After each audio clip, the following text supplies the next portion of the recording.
मनीष पांचाल बात कर रहा हूँ मुंबई से। मनीष पांचाल मुंबई से। प्रश्न करें बेटे, क्या बोल रहे थे आप?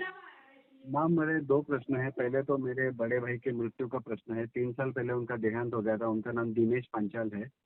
मेरा पहला प्रश्न तो ये था, मेरे बड़े भाई की मृत्यु का 3 साल पहले उनका देहांत हो गया था।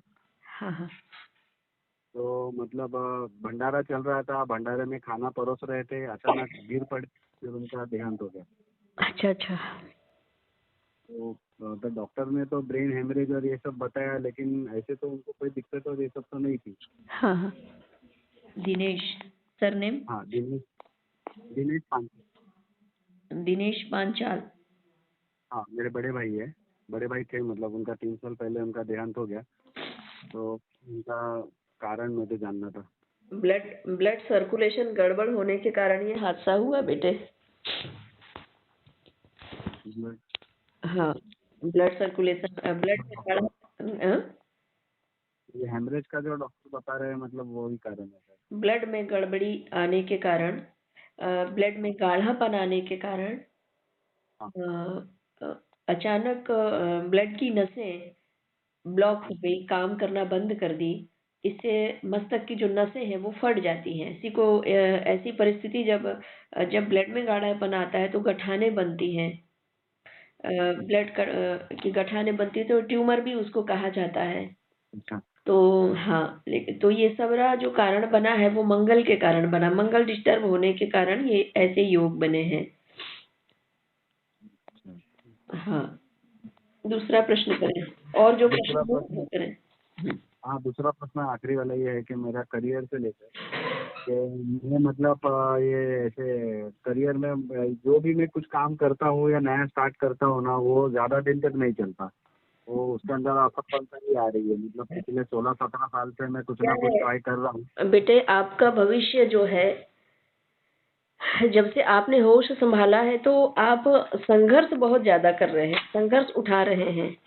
और आप आपके वही ज्ञान को दूसरों के लिए जब व्यक्त करते हैं तो आपका ज्ञान दूसरों के लिए सटीक फलीभूत होता है, सटीक और शुभ फलीभूत होता है।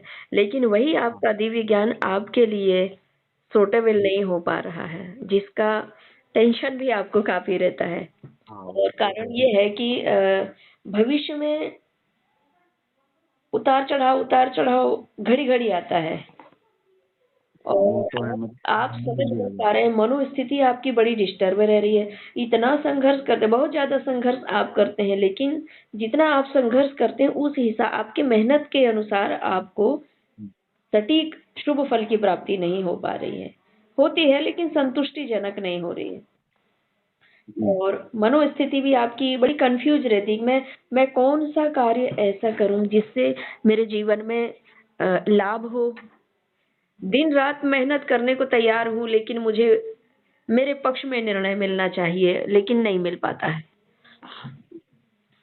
और का कारण है आपका जीवन में गुरु ग्रह कमजोर होने के, गुरु वीक होने के कारण आपको अपनी ही बुद्धि से नीचे गिरने के योग बार बार बनाता है।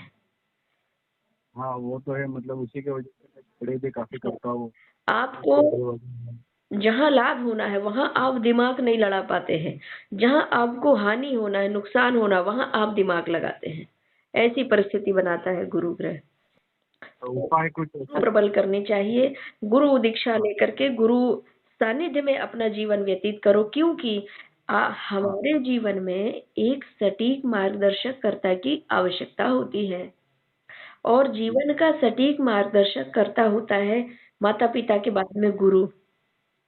जब तक आप युवावस्था को नहीं प्रवेश करते तब तक माता पिता की जिम्मेदारी होती है आपको संभालने की, कि आप गिर ना जाएं, आप लड़खड़ा ना जाएं। इसके बाद जब आप समझदार हो जाते हैं, अच्छा क्या है बुरा क्या है ये सब जानने को, समझने में आप सक्षम हो जाते हैं, तब आपको एक मार्गदर्शक कर्ता की फिर जरूरत पड़ती है, वो होता है गुरु। गुरु हमारे जीवन का और हमारे परिवार के जीवन का एक हिस्सा होता है, जो हमारे सुख का भी साथी होता है और हमारे दुख में भी साथी होता है। अगर हमारे जीवन में दुख होता है तो हमें सांत्वना प्रदान करने और सटीक मार्गदर्शन देने में सामर्थ्यवान होता है सदगुरु। और अगर हमारे जीवन में सुख आ गया तो वो सुख में ज्यादा फूलो मत, तो धैर्यवान बनकर के जीवन जीने की कला भी गुरु ही सिखाते हैं। लेकिन हमारे जीवन में गुरु अनेक मिल जाते हैं मेरे बेटे, लेकिन आत्मज्ञानी गुरु मिलना बड़ी मुश्किल होता है। और आत्मज्ञानी गुरु की प्राप्ति तभी होती है जब आपको ईश्वर की कृपा प्राप्त हो रही हो। जिसके ऊपर ईश्वर की कृपा, माँ भगवती, भगवान शिव की कृपा होती है, उनके ही जीवन में दिव्य सदगुरु की प्राप्तियां होती हैं।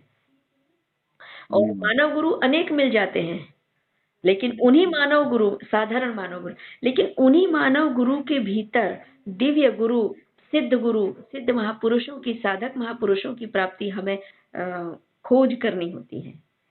हमें यह जानना होता है कि दिव्य साधक सिद्ध महापुरुष की हमें अब प्राप्ति होने वाली है, या इनसे हमें प्राप्त होगा दिव्य ज्ञान और हम दिव्य प्रकाशवान होंगे। गुरु तो वो होते हैं आपके जीवन में आने वाले संकटों से आपको पहले ही अवगत करा देते हैं। आज से 1 सप्ताह बाद क्या होगा, 1 महीने बाद क्या होगा, 1 साल बाद क्या होगा, 10 साल बाद जो होने वाला है, आज ही आपकी भविष्यवाणी करके आपको प्रत्यक्ष दिखा देते हैं सदगुरु। और फिर आने वाले जो घटना है उसके लिए पहले ही सतर्क करके, सावधान आपको करके, और आपको क्रियाएं बता देते हैं कि आपको ये क्रियाएं करना है। इससे आपके जीवन में आने वाला यह दोष से आप, यह क्लेश से आप मुक्त हो जाएंगे और परम गति को प्राप्त करेंगे। यह लोक भी आपका सुधरेगा और परलोक भी सुधरेगा। इसलिए हमारे जीवन में गुरु कृपा होनी बहुत जरूरी है।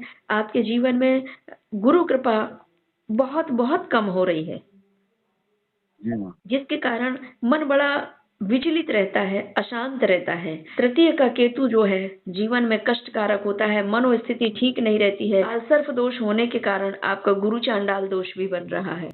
गुरु चांडाल दोष बन रहा है, जिस कारण से हमें सटीक दिव्य गुरु की प्राप्ति होने में बहुत लेट हो जाता है।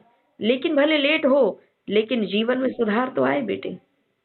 तो गुरु की प्राप्ति होने के बाद आपके जीवन से क्लेश दूर हो जाना चाहिए, तो फिर वो सदगुरु से जुड़ना सार्थक होता है। अगर आपके जीवन में इसी जन्म की अकेली बिगड़ी नहीं, अनेक अनेक जन्मों की भी अगर बिगड़ी है, तो अभी और इसी वक्त तत्काल सुधारने में सामर्थ्यवान होते हैं सदगुरु। इसलिए उन्हें ईश्वर कहा जाता है। गुरु को गोविंद का दर्जा भी दिया जाता है। लेकिन एक बात है, ईश्वर कृपा होगी तभी आपको साधक सिद्ध सदगुरु की प्राप्ति होगी।